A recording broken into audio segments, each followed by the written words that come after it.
हाय, मैं हूँ श्वेता और आज मैं एक छोटा सा वीडियो बना रही हूँ आपको एक कंट्री दिखाने के लिए जिसका नाम है नॉर्वे। मेरी नीस जो है, niece means niece in law, I can say in my own vocabulary. तो मेरे ब्रदर इन लॉ की बेटी जो है वो मेरी नीस इन लॉ हो गई।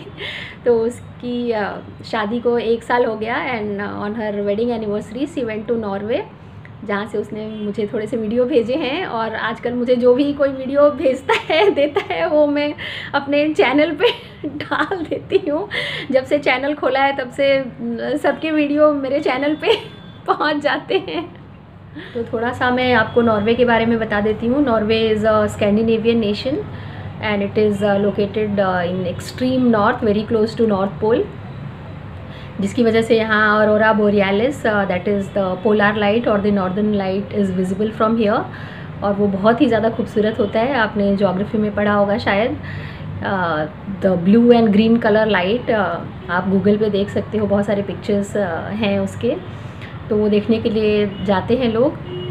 बट अनफॉर्चुनेटली अंजलि और मयंक नहीं देख पाए बिकॉज उनका जो ट्रिप था वो 4 days 3 nights का था, तो उन्हें थोड़ा टाइम कम पड़ गया। So they are planning another trip in their next long weekend. As per their experience I can say कि अगर हम 6 days और 5 nights का ट्रिप प्लान करें तो we can cover the whole Norway. वैसे तो मैं आपको नहीं कह रही कि आप नॉर्वे चले जाओ वेकेशंस में, बिकॉज आई नो कि it is not so easy. लेकिन मेरे बहुत सारे जो व्यूअर्स या सब्सक्राइबर्स हैं वो बाहर, इंडिया के बाहर के हैं। मेरे 500 ही सब्सक्राइबर हैं लेकिन पूरे ग्लोबल हैं। तो जो यूरोप और दुबई, अमेरिका और सिंगापुर वाले सब्सक्राइबर हैं वो चाहे तो ट्रिप प्लान कर सकते हैं। हम इंडिया वालों के लिए थोड़ा ज़्यादा लंबा हो जाएगा, तो हम अभी टाइम लेके फिर जाएंगे। This is the Oslo International Airport where they landed. Oslo is the capital of Norway, and this is Radisson Blue Hotel, one of the best hotels of Norway. They took 1 day stay here for local sightseeing, as Oslo is the center, and from here we can visit other places of Norway. It is also called the city of museums because there are many museums. और Viking ship museum बहुत famous है यहाँ का, क्योंकि वहाँ पे Viking as से preserve की हुई शिप्स रखी हुई हैं। डैम्स्टरडेट is a cobbled street with wooden houses which are well preserved since first half of 19th century, and these houses are inhabited. कोई रहता नहीं है यहाँ पे, but they are well maintained just for the tourists. This is Oslo Cathedral which is very famous, और ये cathedral cafe है। आप देख सकते हो कितना नीट की क्लीन एंड वेल मेंटेन्ड है। हमारे यहाँ we litter the places so much, यहाँ वहाँ चीज़ें हम फेंक देते हैं and we create a mess, so we should learn from them.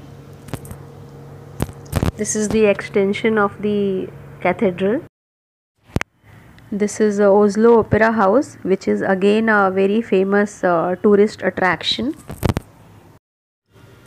It is Norway's largest music and theatrical institution. It is the home of the Norwegian National Opera and Ballet, and it is situated in the central Oslo. It was inaugurated on 12th of April 2008, and its capacity is 1400.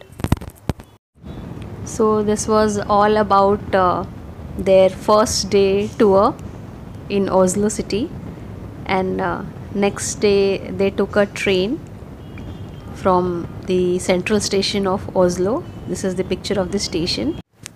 This train journey is very adventurous, and it is the best way to go to Bergen, as you can see the landscape. So पूरा आप train से view लेते हुए आप पहुँचते हो Bergen, and you enjoy your whole journey. Norway is one of the most beautiful country of the world. और Google पे it is described as a land of mesmerising beauty and the country of contrast and awe. तो ये description मुझे बहुत अच्छा लगा और ये वीडियोस जो हैं वो इसको बिल्कुल ही सच प्रूफ कर रहे हैं।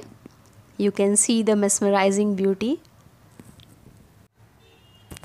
The Zords mountains, glaciers and cliffs are the main tourist attractions in Norway. The Northern Lights of course.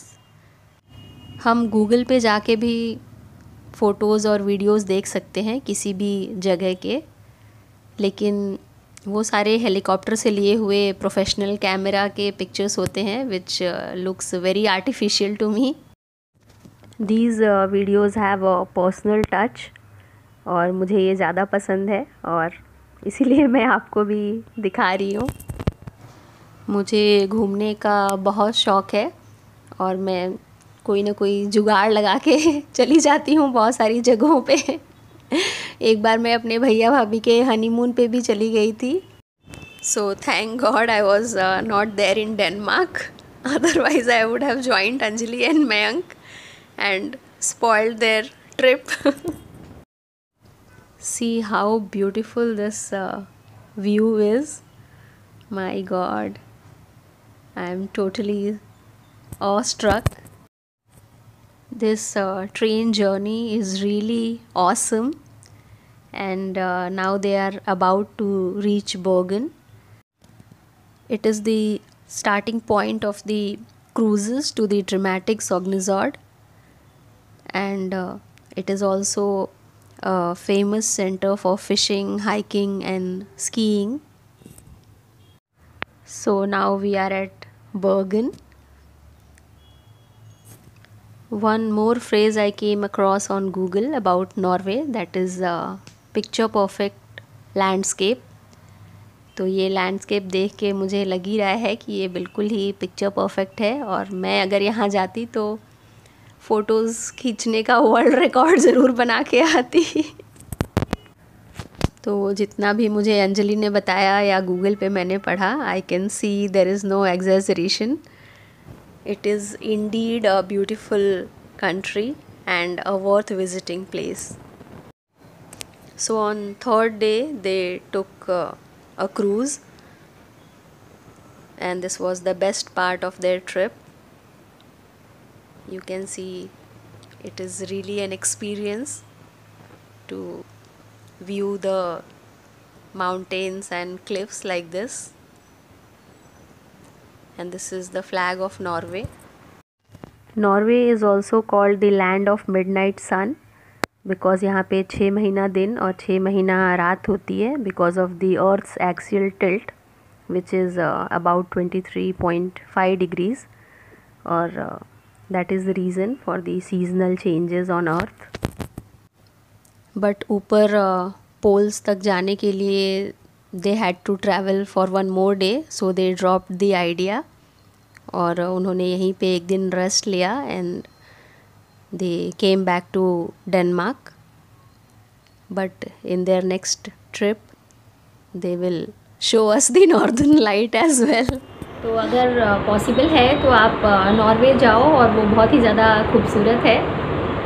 And as I told you few places are overrated like Paris and Switzerland. Switzerland तो मैं नहीं गई हूँ, फिल्मों में देखा है, but Paris I have been to. और वो जो ईफिल टावर है वो हमारे हावड़ा ब्रिज से भी बेकार है. हावड़ा ब्रिज उससे ज़्यादा मैग्निफिसेंट है. वो ऐसे एक मेटल का छोटा सा वो है, उसको अलग अलग एंगल से फ़ोटो खींच के हम देखते हैं कि अरे ईफिल टावर, वहाँ गानों की शूटिंग कर दी जाती है. तो जैसे इंडिया में गोवा है तो वो मुंबई वालों के लिए ठीक है, पास में है, बाजू में चले जाते हैं. पूरी इंडिया से गोवा आने की ज़रूरत नहीं है. तो वैसे ही जो यूरोप वालों के लिए पेरिस ठीक है. अगर आप इंडिया से जा रहे हो तो आप नॉर्वे जाओ. Today it is the first anniversary of Anjali and Mayank. So please give your best wishes and blessings to this lovely couple and wish them a very happy married life. Thank you. Bye bye.